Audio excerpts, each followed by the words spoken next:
We are live now.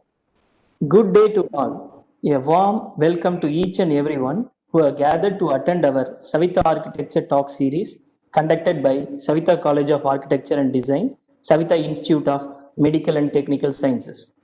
Today talk will be the eighth talk of the series. I am Dr. Deepak Arun, Associate Dean, International Affairs, Saveetha School of Engineering, Saveetha Institute of Medical and Technical Sciences. At the outset, I extend my sincere thanks to our Honorable Chancellor, sir. I also extend my sincere thanks to our Director, Madam, for Madam's continuous guidance, support, and motivation. Today we have with us Architect Chia Lindlen, Deputy Dean, Faculty of Engineering, Technology, and Built Environment, and Architect Teoh Keongon, Head of School, Architecture and Built Environment, both from UCSI University, Malaysia. UCSI University and SIMATS have already signed MOU between them in order to strengthen both academics and research. SIMATS was also invited for the Global Engagement Day conducted by UCSA University in the academic year 2019. I am sure today's talk will open up new frontiers in the field of architecture.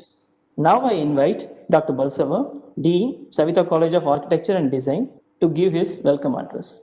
Over to you, sir. Thank you, Dr. Deepak, uh, for initiating this international webinar talk series.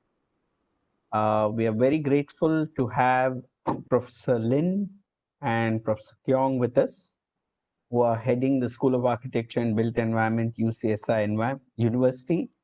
Professor Lin at the undergraduate level and Professor Keong at the master's level.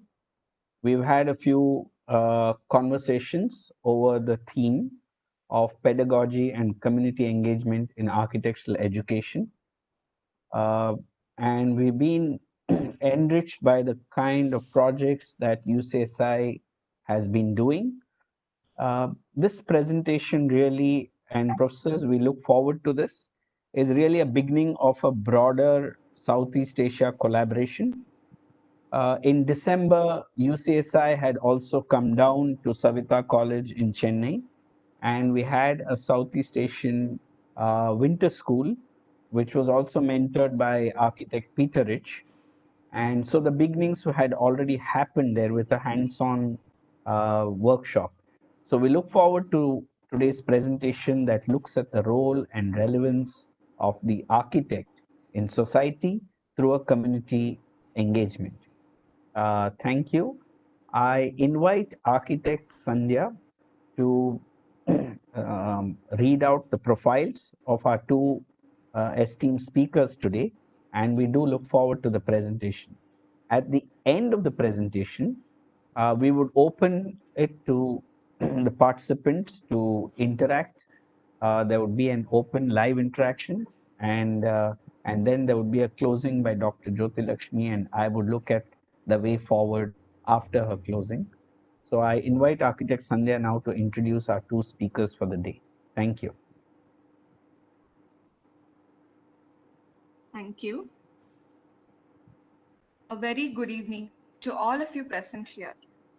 So I'm here to introduce our speakers for the evening, Professor Chia Lindlen and Professor Teoh Keongon. Professor Chia Lindlen is the Deputy Dean, Faculty of Engineering, Technology and Built Environment, UCSI University.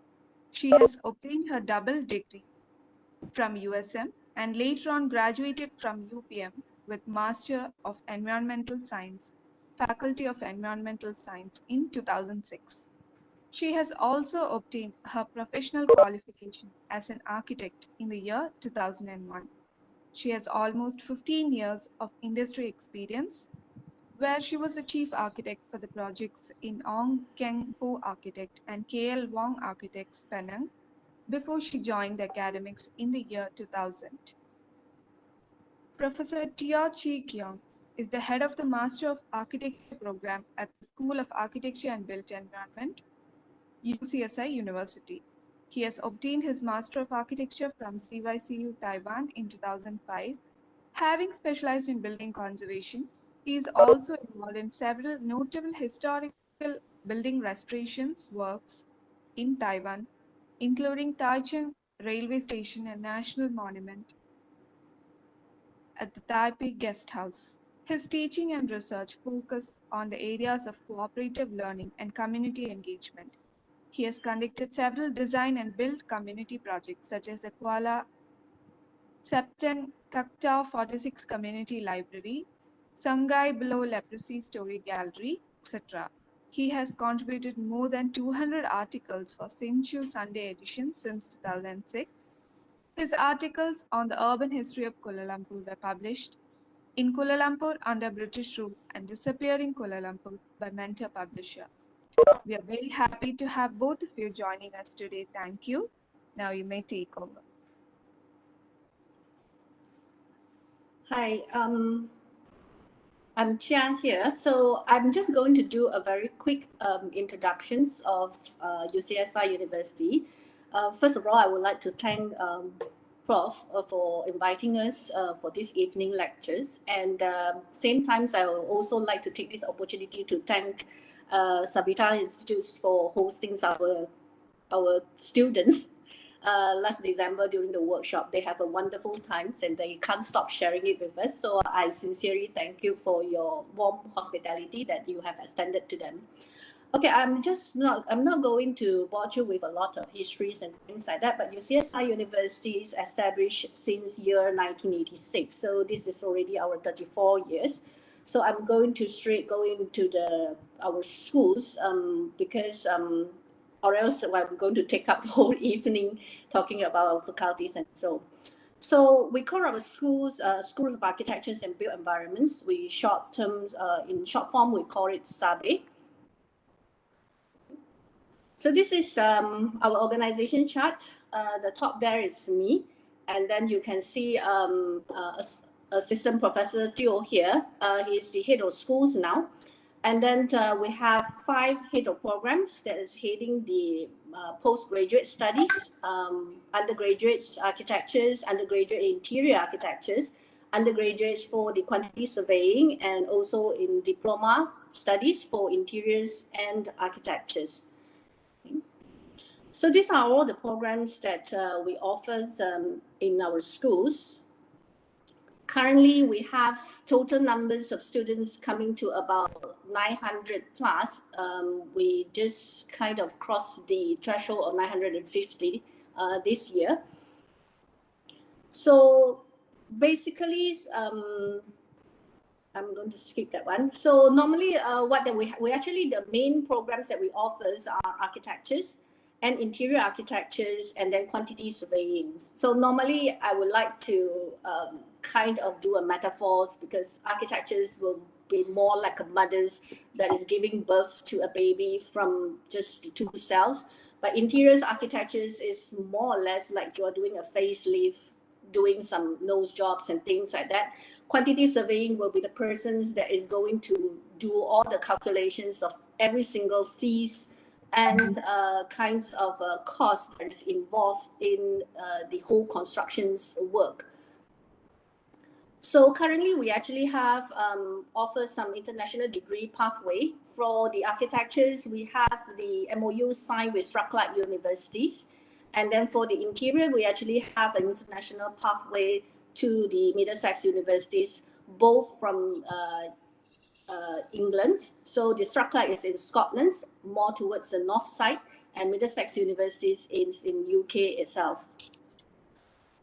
Okay, sorry for some of the missing things. Over here that we actually have a professional pathway that when you go through the undergraduate architecture's degree, you are considered as part 1. So you will need to proceed to the Masters of Architectures in order for you to achieve your part 2 qualifications. So with that, then only you are eligible to sit for the part 3 exam after 2 years of working experience. So to take an architecture's professional pathway here in Malaysia is a very, very long journey. Whereas interiors do not require you to go through the master's level. So they are the same as the quantity surveying, where you would be able to exceed at the degree level, which is the undergraduate level, go through the working experience of 2 years, and to apply for the professional titles. So those are the shorter pathway, but that will mean that you would not require to take on the master levels. Currently here in Malaysia, actually the best paid job is the quantity surveying, where they have salary range which is much higher than compared to the architects and interiors. So the first best paid job here in Malaysia in the built environments is quantity surveying. Second will be the architects, and then the third will be the interiors architects or interiors designers. But to put it this way, when we actually started the School of Architectures and Built Environments, we were looking into our, how to say, the students around us and seeing them evolve, because I have been teaching since year 2001. So then that is when that we realized that we can't be working with the current situations, education systems, where there are lots of information is just kind of like a knowledge transfer. And then we feel that the students nowadays is kind of disconnected with the real world. And that is when that we have decided that we wanted to embrace a pedagogy, which is going to be shared with you by Assistant Professor Teoh, on how that we integrate with different teaching methodologies in order to instill the values within the students, because we do believe that values is for you to experience and learn, and it cannot be taught. So I think I'm just going to quickly end my introductions here, and I'll pass the floors to Teoh.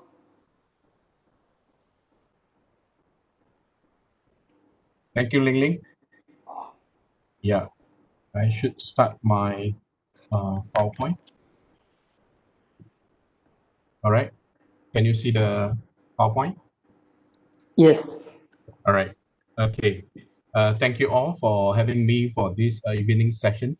And it is truly an honor to share with all the lecturers and teachers who are passionate about education, and also probably passionate about architecture, and also I think towards the entire environment. Yeah, and I think Professor Chia has explained about our programs, which the core programs in fact offered by School of Architecture and Built Environments are the architectural programs, and we started from 2005, and we started offer diploma in architecture and also degree in architecture, and we started our master in year 2016, and this year we have got our master of architecture program accredited by the Board of Architects of Malaysia. Yeah. So in short, basically, I think Prof. Chia headed the school since 2000, and I think 2010, when she became the head of program. And when that time I was still a lecturer, and we had a lot of discussion about how we are going to go, I think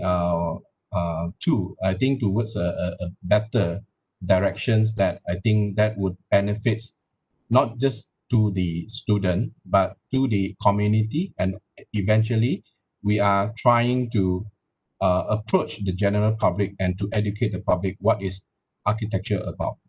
Yeah, I think most of us, if you are familiar with architectural education, probably you are familiar with the scenes here. So in architecture school, most of the time we as a lecturer, we would spend a lot of time coaching the students and discuss with them a lot of issues.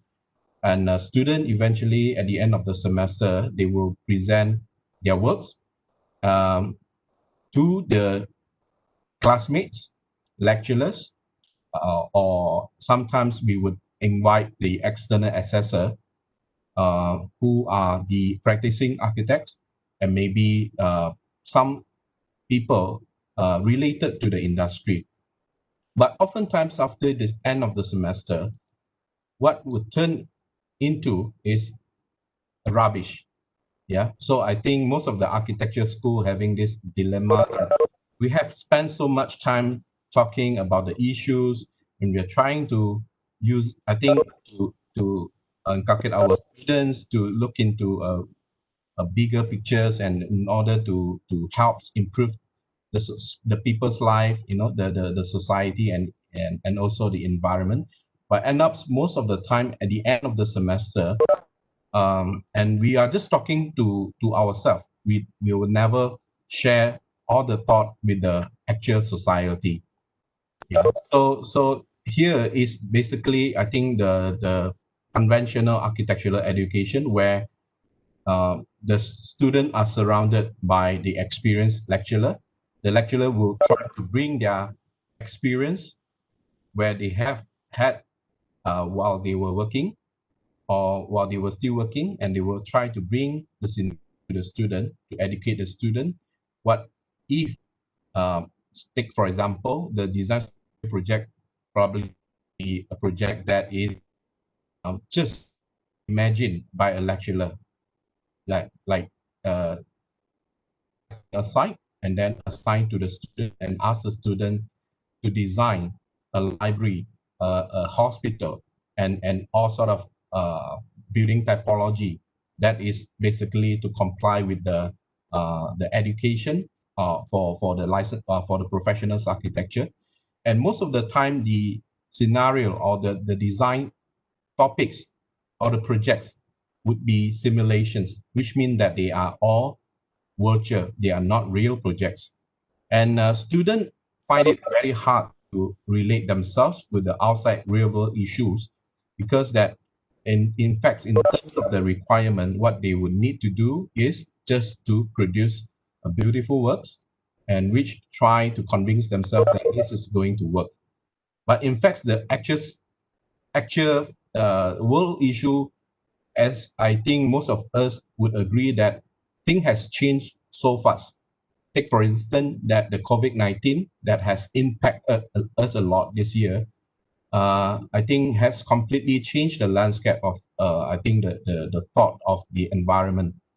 So I think it is really important for us as a educational institution to think about how should we be relevant, yeah, relevant to the actual society.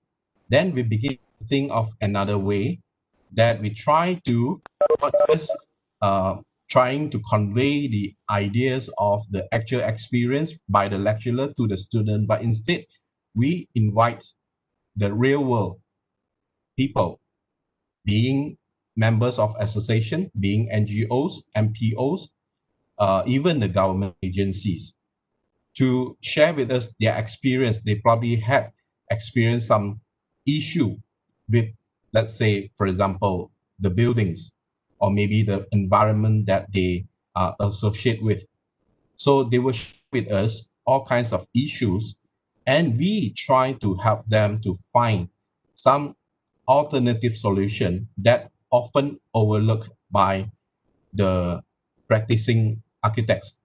As I think most of us know that, in fact, in the real world, there are so many constraints. For instance, the time, the budgets, that even some architects, they have the heart, they have the intention or the view to help to help to solve, to provide some better solution for the real world issue, but they were rushed by they were chased by the client, they were always chased and also limited by the budget. That is nothing much they can do.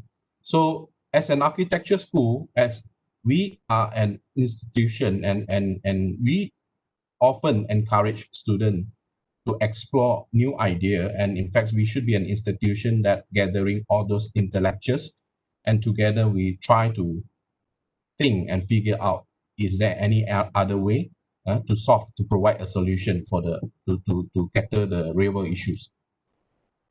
So since 2000, I think probably 10 years ago, when I was still teaching at the degree programs, I handled two types of courses. One is the design studio, and another one would be the building construction and technology.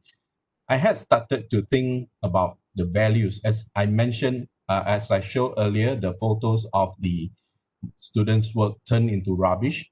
That I myself feel very much regretted, and also try to reflect, yeah, see what if we can extend the values of student works further to benefit the actual society. Then I begin to see how we could bring the design projects, which is done in the studio, and then further to extend the values that would possibly becoming a preliminary design or evaluation for the community or for the client. And for the building construction and technology courses, usually we will be teaching materials and also construction and construction methods of all kinds of materials. And the final projects would be technical drawings, measured drawings, and that probably could turn into a dilapidation report for that actual building that has been chosen for the students' work. So we then see that it is really possible that to make our students' work into a real design proposal, or perhaps we would run exhibition as a platform to educate the general publics in order to raise the public awareness towards the values of the environment. And also we could also help to raise the awareness about heritage conservation. And sometimes our designs project could turn into a real community projects and design and build cultural mapping, documentation, and all sorts. So I will show you a field project that we have done. I think this probably 10 years ago with students. These are the students' major drawings and model. We went to a small town in northern Malaysia, and to explore the heritage building, which is a market that was about, I think this market is currently 136 years old. So we measured the building and turned it into a models, and then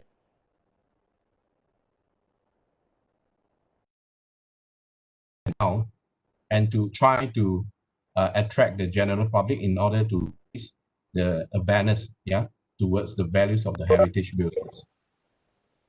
Heritage walk, we conducted public talk, and we organized actually the exhibition we cannot compare this with the proper exhibition usually will be using as proper gallery space, but instead we try to find any venue, especially free venue that locals would sponsor to us, a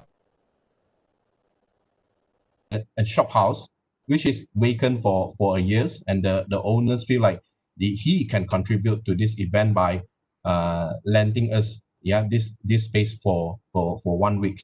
So we bring all the students' model and the drawings to the space, and we exhibit it to the. In fact, this shop house is is located right beside the market. So it is really important for the people who visited the market to understand the value of the heritage building. Yeah. So and further extend that, last year I got the opportunity from the local authority to conduct a research project, which is a dilapidation survey of that market with the funding given by the government. So we are allowed to use more sophisticated equipments and also more in-depth study on the structures.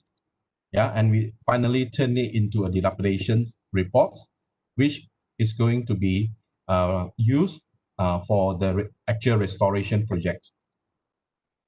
And the other project that we have experienced is a Nilai Church, which is a church on your left top. That is a photos showing that a church that was burned down 10 years ago, left with the facade and I think a small portion of the wooden frames. The church community felt it is really important for them to keep that building as a symbol to restore it as a heritage building. In fact, After the fire incidents happened 10 years ago, after a year, they had managed to raise fund and to construct another new building right beside. And we got these inquiries from the church, from the father,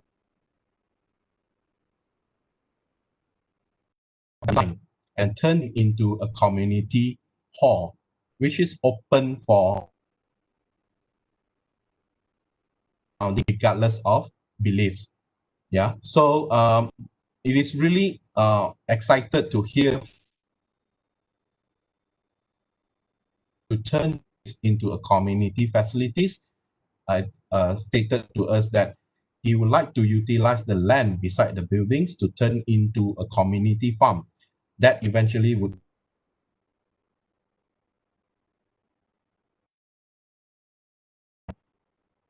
we once to the agreement of the church, they sponsor a little amount for us to make it as an award so that as to motivate the students. So at last, the works that was chosen by the committee of the church was a work that was designed by a student that you could see from the left hand side, named Muhammad Noor. Obviously, he is a Muslim. Yeah, so meaning that this is even become even more meaningful because we got a Muslim student design a church. No, it's not really a church, but it's a facilities that belongs to a Catholic church, and which would turn into community facilities. And during the exhibition, we were also invited the ESCO member from the local government, who is also a representative from an Islamic party. And when he looked at the proposal, and he was feel so touched by the winning proposal that was proposed by the Muslim student, then he immediately agreed that he would assist the church in the application for the construction. Yeah. So this is taken during the exhibition. All our studios projects with a spirit that we try to bring it back to the society, bring it back to the community. At least if it is not used, eventually it's not used, but at least that we try to educate the people that it is possible for us to think it in another way around. Yeah. So this is one of the winning proposal by the students. I believe that this is the one that won the Acacia Student Design Award last year.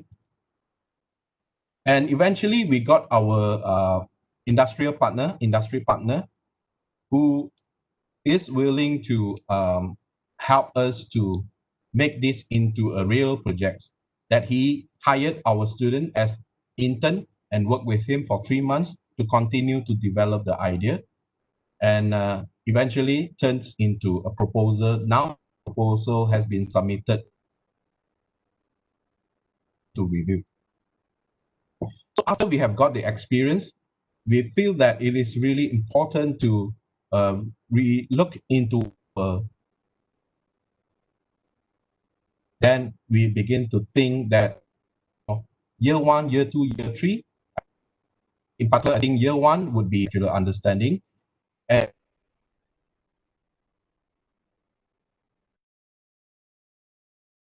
will give some ideas of is when we start introduce the real community projects into the studio from semester 4 onwards.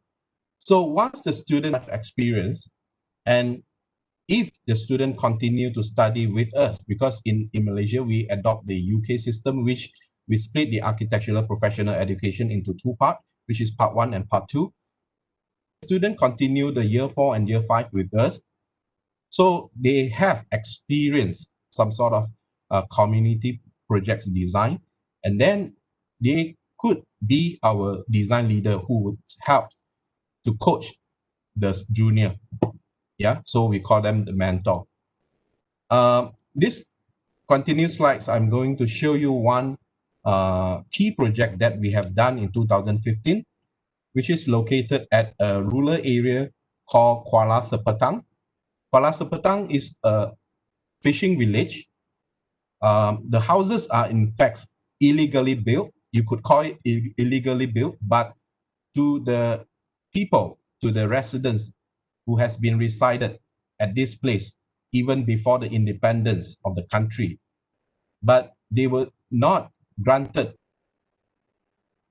due to the fact that the town itself is surrounded by one of the largest mangrove forests, which is a forest reserve, the largest in Southeast Asia. So the government has no will to give, to grant the people, the fishermen, the titles of the land. Instead, they will just treat them like illegal dwellers.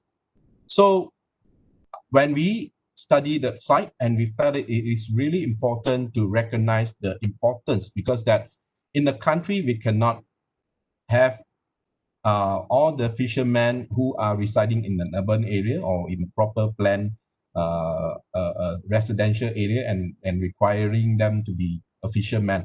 They would have to stay nearby to the sea. That is the facts of the ecosystem.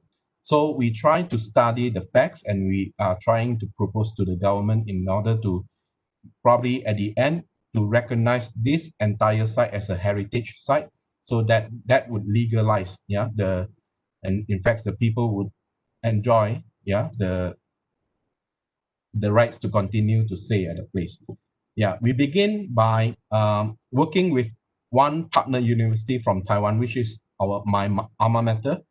I was appointed as a adjunct lecturer at that time, and I brought the student to the site since 2009. And since then, we make friends with the local community, try to understand their issues, and spoke to them, and we discussed a lot, yeah, with the community. And eventually, we find an opportunity to turn it into a studio project at year 2, and the student all kinds of survey. You could see that they walk under the hot sun, and imagine Malaysia is, I think it's like Chennai, it's very close to the equator, so it is extremely hot.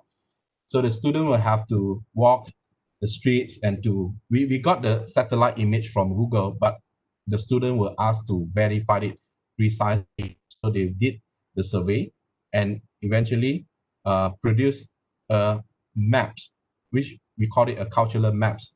And due to the fact that illegal, so in fact the government do not have any record of the houses at this place. So we produce, and then time they are allowed, they are able to see the drawings on their, and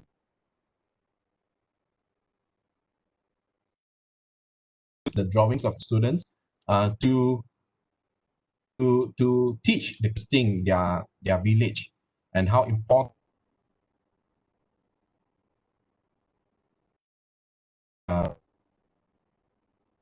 and then through the coordinate, we managed to gather the local villager and to share with them all kinds of ideas. And we share with them some successful example that was done in Taiwan in various of places. And we even invited a professor from Taiwan, Guru, passed away a lot, to teach, in fact, to trying to transfer the knowledge from the planner point of view. In fact, we try to educate the people. In fact, they can.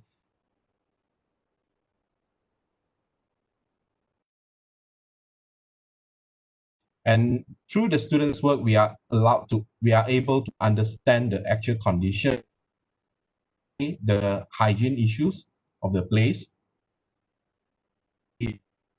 Actually send the student with the villager, for the student got a chance to be a fisherman, and they live on the water for 2 weeks. And then after that, they came out with this kind of interesting drawing to explain how these people live their lives, and like producing the boards and traditional trades, charcoal making, yeah, and capture very beautiful photos of the place.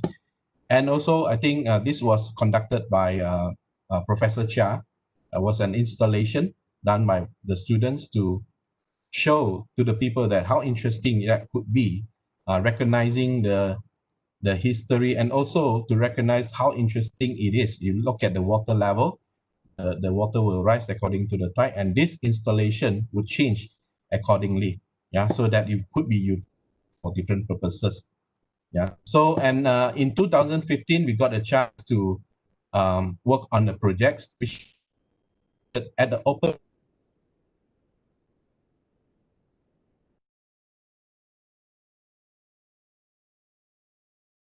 only such a small. The people has been resided at this area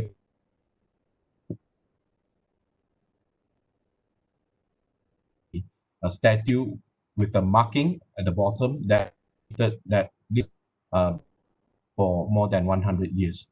But as I explained, that this place is in fact illegal as to government's record, but we feel like it is really important to the wider general public this place. Decided to find a building, and this is the building that we rent from the local, which has not been used for 6 years, vacant for 6 years. Then we rent it from the locals, and then we try to turn it into a remote classroom for the School of Architecture and Built Environment.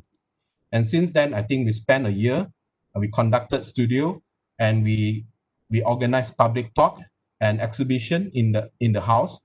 But we realized the facts that the house belongs to someone. I think that is the reason why other villager they feel shy to enter to the house. So after spoken to the owners of the house, we decided to make some changes. So in 2015, we studied the house, and students come with all sort of ideas. And then we designed it and presented to the villager. We even organized an ad hoc exhibition at a temple, inviting the children, the elderly, to share their views towards the building. Eventually, then we got the ideas of converting this house into a multi-purpose place where it has a library, an in-house garden, kitchen and services, toilet, workshops, and we have a lodging facilities at the first floor. And in 2000, here come the second semester, batch of students, then we begin to build. Yeah, we have design, and then we decided we got some support and funding from the locals. Then we bought some materials, and then begin another journey of design and build. Then in a total length of 3 weeks, we successfully convert the house into a very attractive community center. And if you look at the photos, in fact, we try to save because we have very little budgets. The only things that we could do to try to get whatever materials available at the site, even some materials that people do not think that it could be used as a building materials, like for instance, the cocoa shells that we harvest from an island from the opposite side, and we turn it into aggregates and the chippings on the floor. Then students started the works, timber and steel works. Yeah. And we work from 8 in the morning until midnight, 12. So the student looks very exhausted. Yeah, but they see the outcomes of it. Yeah, so it is done by the student. The student not trained to be a builder, so they will only know how to draw. But on site, we were lucky because that the villager are very helpful, and I would say a lot of them have building skill. So some of them will work as skillful welders. So they eventually become my teaching assistants. So I just jokingly call them that ask the student to call them the teaching assistant, right? So the villager were so happy. And so this is actually efforts by the villager and the student. We managed to convert the house into some very interesting forms that you will not find in the, it doesn't look very grammar or very sophisticated, but instead we are trying to utilize the available materials, trying to give it a new life. Yeah. So after the project is done, we begin to have landscape works.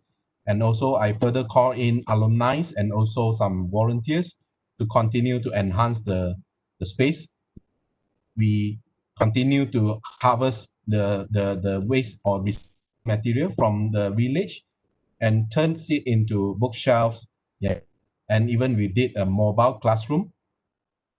I gathered some recycled books, children's books from my neighborhood, and then we brought it to the site with the fishing boats and see the cheerful kids playing with our volunteers.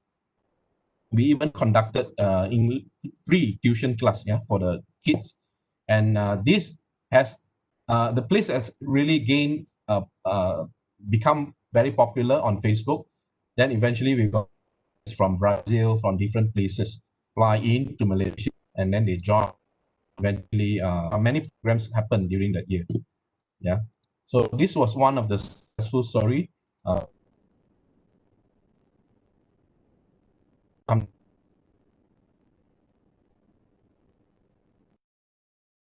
Empower the students' work. And the second important project that I'll quickly share with you is this is the second largest leprosy that is located about 30 kilometers from the center of Kuala Lumpur, which is used to house the leprosy patient back in 1930s, from 1930s to 1980s, when leprosy disease was still regarded as a contagious disease. We perceive the COVID-19. So this site used to be a contained community that the people would not have to step up from the gated settlement. So they have their own sense of community, because all of them are patient. We were approached by the committee of this settlement when they heard about the news that we managed to help the Kuala Sepetang community to build a community library. Then they thought that maybe we could also help them to do something at their settlement. Yeah, so this is a sad story that in 2017, the government did not realize that the place, in fact, has really significant values in terms of heritage. Then they demolished 25% of the site and make way for new development. Yeah, so that was the time when people begin to study and realize that this is, in fact, the second largest in the world, and one of the models that changed the I think the way how people treat the disease. I think we spend a bit of time, and of course this is really important. We will have to inform the community that when they wanted to collaborate with us, we have to inform them that we are an educational entity. We have to make it at least master studio works, which is at least minimum 6 months. So through the students' works, and in fact, we try to portray, or maybe to show, to exhibit all kinds of possibilities. And this was an exhibition that we have in our own gallery. And during the exhibition, we invite patients, to experience the space, and that is constructed by students were explaining to the former patient to try to tell them that how we to experience. In fact, the former patient, they had a community. They very much like us to help them to design a museum commemorate sacrifice in the past. Yeah, so we turned it into studio work and the students' projects. And after one semester, these are the students' models. After one semester, as I said, that we will bring the student work back to the community. So we were using the workshop provided at the site, and we organized an exhibition. And during the community at the place started a campaign, a fundraising campaign, eventually raised 800,000 ringgit, Malaysian ringgit. That enough for them to build the story gallery. Yeah, so this was the publication. And with the help of the professional architects, landscape architects, then we make a more complete or refined proposal presented to the authority, including the chairperson of the hospital. And this is the the condition of the hall, which we are going to fill in the new exhibition space with the ideas that is going to occupy a portion of it. Why? Because that the community feel like the hall is still very important and relevant to their social activities. So they would like to keep a portion of it, but to convert a small portion of it into a gallery. Then this challenge, a real that we turn it into a studio works, and right inside the house. And after we have got enough fund, then we build it with the help of the professional architects and engineers. So this is after completion. And our students also make a disabled. I will just fast forward. Basically, our student voluntarily design a ramp for the disabled using steel and timber. Yeah. Okay, so eventually this is the disabled ramp. Okay. So yeah, this is during the opening ceremony of the story gallery. Yeah, you could see that the people was very happy and they feel very proud to eventually they became the interpreter, yeah, to the guests. And this place is now currently open and it is already a very popular place to visit during weekend in KL. So at this current semester, we are continuing to explore the possibility to engage with the community, where we, in fact, during the COVID-19, we cannot go further. Kuala Sepetang is 300 kilometers away from UCSI University, and Sungai Buloh is 30 kilometers away. Now we have no choice but to find a settlement which is very close to the university, which is less than 5 kilometers. So this is a village in Kuala Lumpur, and we study the condition, and we realize that it is really important for the people to realize that, in fact, in the olden days, the people, in fact, spend more time at the outdoor rather than indoor. But now, in fact, if you visit any residential area, most of the people would stay inside their house and watch TV, and there is not much social engagement of the people. So we try to show to the important that to turn the outdoor spaces into a usable spaces in order to foster the connection of the people. So we make models and we study the site, identify some building, and eventually we try to in the yellow color indicate the public space that is open. At this moment, only the road is available for the public. We try to encourage the people to sacrifice a portion of their land. And in fact, in the olden days, they used to open their outdoor spaces for the neighbors, for the kids to run around. But now, due to the fact that the increase of the security, I think most of the people have fenced up their boundary. But the student design, by the student design, we try to encourage them to have alternative solution, which, as you could, the blue color is the existing condition. We try to open the house so that the general public could walk and could use some of the space, and then eventually to foster the connection of the people of the place. This is one project that we are currently still studying. I will not share much on this, but I would like to share the final project that we are currently doing, which is actually started from these small ideas of creating a bench, which we make it into a compulsory activities for the year one student. So the student, when they join the program, they are giving this task to build a bench which has been designed, and they will learn to use the tools and and basically to not afraid of the machine, most importantly. And in fact, this bench was meant to be distribute to the community project that we have done. Like for instance, that this is the story gallery at Sungai Buloh, the leprosy settlement. We share a few units with them, so they could use it as a bookshelves, but they could also use it as a benches for events. And we also use the bench and we develop into a sort of a gallery, and we continue to use it. We explore all kinds of possibility with the units. We did exhibition, and also our students were called by the community to help them to create a decking and a small library so that the children could play with it and climb up, can climb down, and I think the children were very excited with this platform. So eventually we turned the benches into a building. So this is a project that we are currently working on, which is working at a community garden located in Kuala Lumpur, which is initiated by the villager with the intention to provide foods for the people who stay nearby, and also a place for the people to come together to work together during weekend. Yeah, so this is a culture, a Malaysian culture. We call it gotong royong, which means that come together.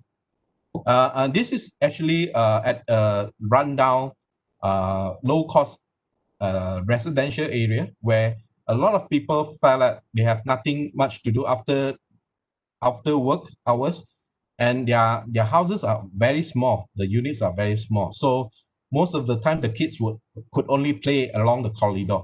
So we try to create a library, a children library, but it is an open library, taking the concept, I would say, inspiration from the traditional Malay architecture, where it has so we call it Serambi, the open space, which open all the time and share with the neighbors, with the children who could easily come and visit their house at the area. So we turn this library into an open space where we gather the kids, and also sometimes the adults could bring their kids over and to play. And if you could, the platform is in fact built with the benches that we have developed in our workshop. Yeah, so we then further to explore the how it could turn at the end into an architecture. So at last, which is basically my election in 2018, that I was called by a friend of mine who is a politician to build an action room. In fact, she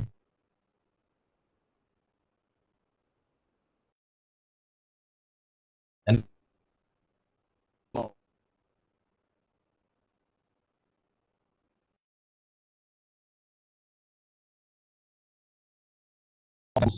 what could be used with the bamboo. Then we come with the idea, then we design it, eventually turn into a big shelter, enough for, yeah. So at last, what I would like to further extend is that in uh, working together with the association, eventually the student will be graduated.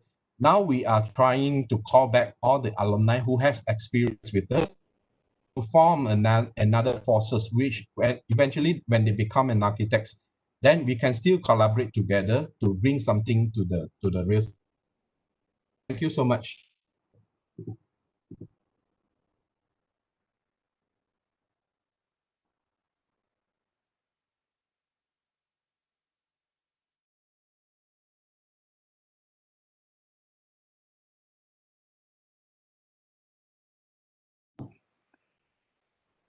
Yeah, thank you very much,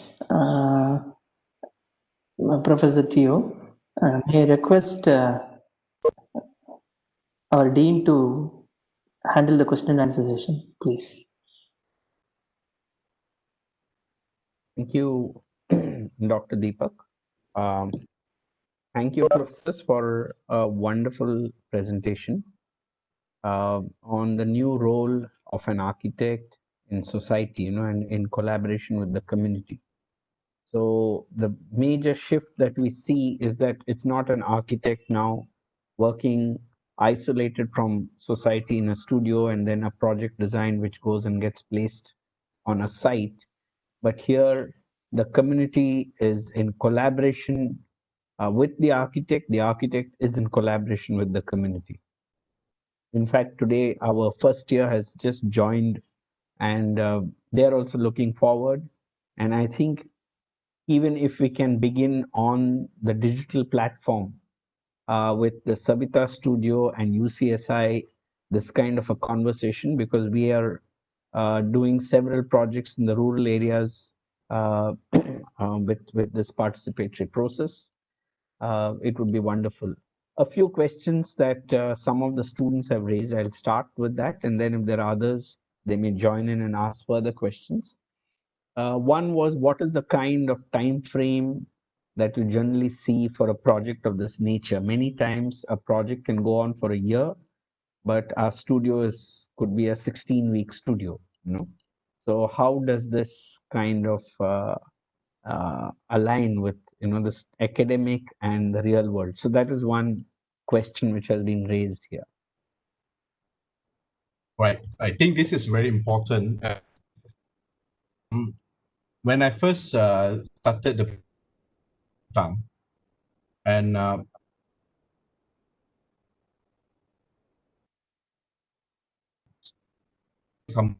we just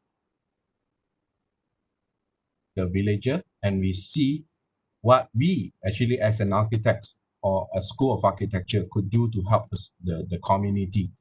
So it all started with just a very simple idea of a design studio project. But before we started the design studio projects, we interview the people, understand their needs and also the issues, and we make it into the requirements for their design works. And then we organize the exhibition with the village. And then after one semester, and we understand that some idea implemented, and we shared it with the locals and also talked to the politician. And then the politician willing to take up this challenge to help us to raise the fund for the second phase, which eventually becoming a design and build projects. So at first, in fact, we did not know that how long it would take. It's just basically a continuous engagement with the community. So what you see right now, in fact, is not planned. Yeah, it is really play by ears, I would say. You will just look at how we could do. As a lecturer, I would see that how I can incorporate into the assignment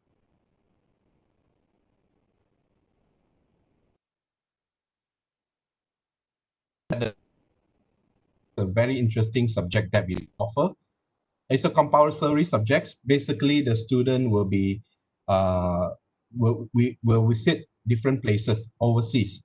Like we had visited India, we have visited Sri Lanka, Korea, Japan, Taiwan, Australia, Indonesia, all different places.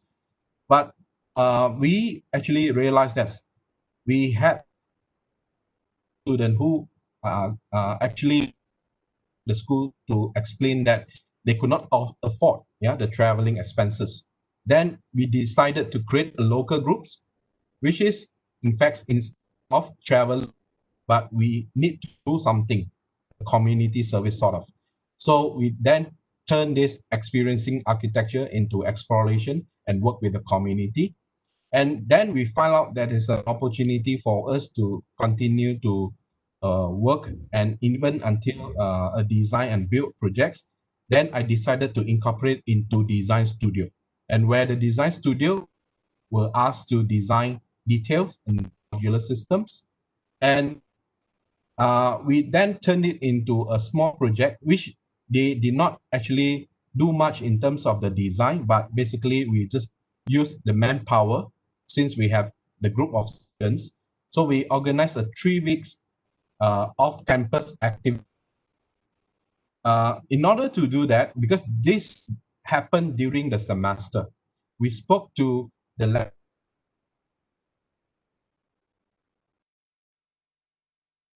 including some other related topics, and we spoke to the lecturer, and the lecturer are very happy and thanks for their willingness that we integrate the subjects and we turn the into some assignment for their some the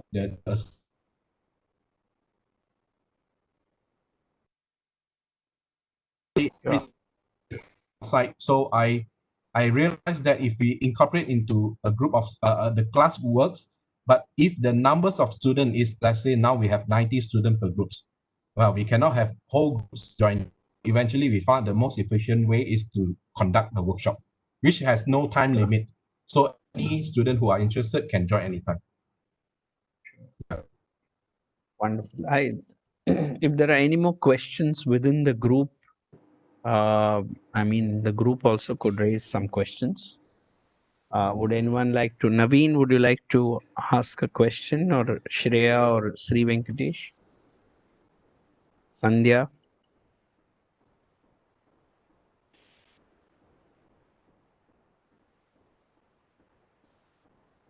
till then, maybe the next question I would raise. Uh, I think another interesting issue that came up in your presentation was how a prefabricated unit could be a bench or it could be an element of a building. And I think exploring a collaboration between our university here and Malaysia on this project of how a prefab, especially because the region around our university is very strong in building craft traditions. Many of them are more than 1,000 years old, and I think the new students who have joined today would look forward to that kind of a collaboration. And then I think if we can discuss with the studio, your studio in Malaysia, and online, of course, till we can invite you down to India as soon as possible. But I think this whole concept of re-looking at construction in the context of the quarantine and reimagining how we can relate to community, I think is a theme that we could explore together in our studio this semester. You know, what are your thoughts on it, and what was your experience of it? In fact, the ideas of the bench came about due to the fact we have not much funding for these projects. What we do is basically using very simple materials and utilizing the equipments that we have in our lab. Yeah, and student can do it anytime because it is the equipments are in the university, so we can do it early, and then at the end of the semester we can organize a workshop, intensive workshop that would be 2 weeks times. And we are very happy that at this moment the villager also organize themselves so that they would be community member joining in. And we are very much looking forward for the collaboration. The actual collaboration would be, as you mentioned, in fact, the people who are living in the real society, they are skillful people. Yeah, so we are very much looking forward to learn from them as well. So this, in fact, if you look at the images, is not the final. I would hope that during the construction at the site, and there might be some changes, and I hope that there will be some sort of exchange of ideas and experiment. So that is in fact the values of the community project, is to enable students as well, to enable the community to think further. Thank you. If there are some more questions, otherwise I'll invite Professor Jyoti Lakshmi to quickly give a summation of what she has drawn from the talk, and then maybe we could discuss the way forward and close the talk. Yeah. Would Dr. Jyoti Lakshmi do a quick summation? Good evening, sir. It was a wonderful presentation. And the most interesting part I thought was students working without any kind of time frame. Because you were telling that students started working from 8 in the morning, and continuously they were working with a happy face. I think the current first years who are joining with us, they also have to understand that architecture is like a continuous process of working, and the different kinds of working is also very, very important for them. And that was one of the very kind of motivational work have done and executed. And the end of it, the result was giving the satisfaction of the work, and they will never feel tired, or it's always the happiness, and the creation itself will give the happiness to them. So we would like to work along with you, as our dean has suggested, in near future for any collaborative studio or workshops or any kind of talks which we will be interested to work in. I'm very happy that you could share your work along with our students and faculty. And we are very happy about it and very thankful to you and your university. And looking forward to work with you, not in the digital platform, with more kind of physical interactions, and that I think that is what is the current first years are really missing, because this is the first time they'll think that after their schools from plus 2 to college life, and they would have thought that okay, they will have a wonderful campus and wonderful workshops and interactions, but we are starting with a digital platform, but that way at least we could connect to Malaysia immediately. Maybe if Yeah. we were in normal stage, maybe we would not have done that, and maybe this was like one additional kind of at least the opportunity for our students, that directly they could get the exposure of Malaysian students architecture on the day one itself. I think that way they are getting motivated, and we will be working further. Happy to again and work with you. Thank you for joining. Thank you. Thank you, Dr. Jyotilakshmi, for those insights. And we will definitely look for a collaboration. I just thought, like what we discussed on Monday, if Professor Lin and Professor Keong could right now share with us, how do you see the way forward, between the UCSI and Saveetha Studio? Because we've already initiated something in December. And if any ideas on, because we have today architects from around the world who joined us. We have from Sri Lanka, we have from Singapore, we have even from Bangladesh who joined us. We have several eminent professors from India also who joined us. I see quite a few names, and I wish some of them would respond. Very respected professors have joined us. So I would be curious to know, how do you see the way forward with this Saveetha University and UCSI, and maybe we make it like a international studio where all the participants who are here join it, because the Saveetha College of Architecture now has almost become a hub for Southeast Asia, with Sri Lanka coming here, with Malaysia, Singapore, and so it's become a kind of a hub. And given its proximity to Kanchipuram, which is a 1,500-year-old town, and a lot of indigenous craft that is happening here, building craft, it becomes, there was even a Roman settlement here 2,000 years ago, very close to our campus. So it becomes a kind of a very good context to collaborate with Malaysia. Now, how do you, and this is a question to both yourself, Professor, and Professor Lin, on how does one see the way forward? Because if you can just, it's just speculative, it's not a Yeah. commitment, it's just as an idea. So those who are here can also, tomorrow write to us, and we can see how we can evolve this. Ling, would you like to Actually, start? yeah, actually, just now I have a very rough ideas, because we do run a elective class called Digital Architectures. What that we have been doing is that we look into the traditional wood joinery, and then we are looking into developing it, perhaps with how to say, developing it into a more advanced joineries to fit today's kind of constructions, technologies, and materials. And we also have invited visiting professors who are very famous for the use of CNC routers to produce prefab materials, which will means that we will actually being able to bring the workshop to the site, as long as that we have already have the pre-designed model prototypes, that we will be able to keep on cutting the same modules and being assembled on site.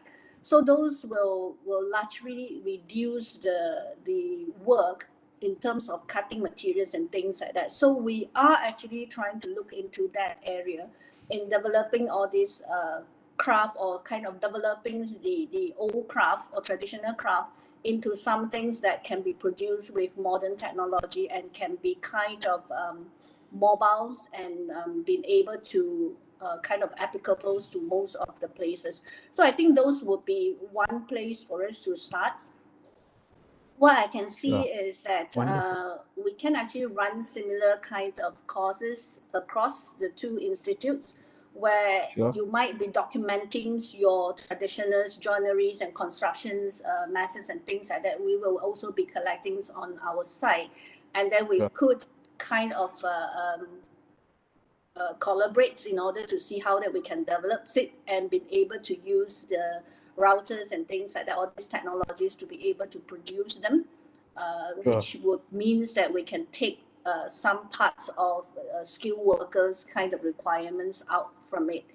And at the same time, I see that those joineries that's without nails and things like that will make it reversible. So that will means that we will be able to reuse materials for different places, especially when we are looking into temporary structures, like what happened in Malaysia when there is a flooding. Then we will need to have a fugitive kind of climate fugitive kinds of temporary housings, things like that happening.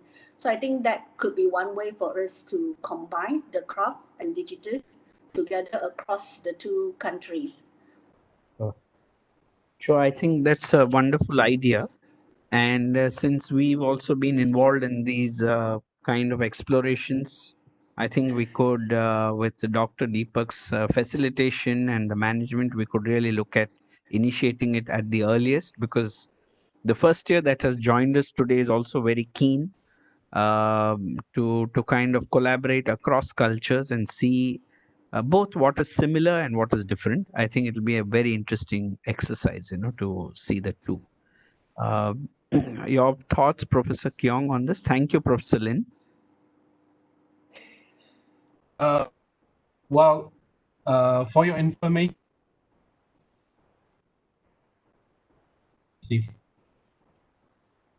we set to, and we were looking at a site which has some similarities, and then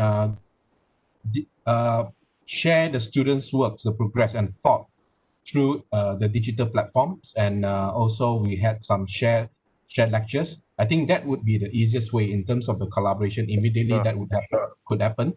Sure. I'm very much looking forward to visit India. In fact, I had been dreaming about this. The only places that I think very close to India I have visited is Sri Lanka.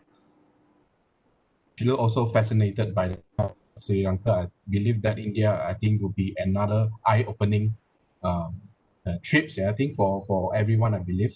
And last year we did have a lecture. We had one lecturer. I think she organized a trip with a student, visited northern India. Mistaken, I think also sort of talking about some sort of collaboration. Yeah, I in the long run, I think probably in the future, if it has become better when we start visit physically, perhaps maybe we can find a suitable slot in a year that perhaps we could organize a field school project. Yeah, perhaps will be 2 or 3 weeks long, and Sure. I hope that would not just be a workshop that we will just do ourselves, because oftentimes we've seen a lot of this kind of workshop that we gather students and lecturers, but basically anything we discuss a lot just turn into rubbish. Yeah. So what I hope is that eventually we would make this field trip more meaningful by selecting the community. The community perhaps could be the core organizer of the event. Sure. Sure. Yeah. I think the other things also, I'm not sure because we are currently going under what we call movement orders again. So that will means that I have to convert my semester 2 to semester 4 into an online kind of crit sessions. So I think maybe for us to get to know each other, the first things that we can do is to invite the students and also the professors from your institutes to join us for the crit sessions. So then at least you will have a feel of what are the projects that we are doing and things like that. So those will be at least as a first introductions for you to look at our students' work and also the scopes that we cover. And then after that, we could actually look into parallel studios. That would mean that we can actually run very similar projects with very different cultural contexts. I think it is very important for the students to realize that there is another world outside of their own world. Absolutely. And how cultural backgrounds and contexts can actually affect how we think of architectures and how we perceive, community and cultures and things like that. So I think those are the things that perhaps when we are talking about all these globalizations, a lot of us just forget about it. So I think this will be a very good reminder for them to look at how similar project can be interpreted very differently by students of different cultural background, different experience of life. So those will be another proposal which I think could be easily, incorporate into. Sure. Yeah, I think that would be. Yeah. Yes, Prof. Yeah. No, please, Professor. I will. Okay, I would say that perhaps we would also like to participate in the quiz session in your university. Yeah. Sure. Sure.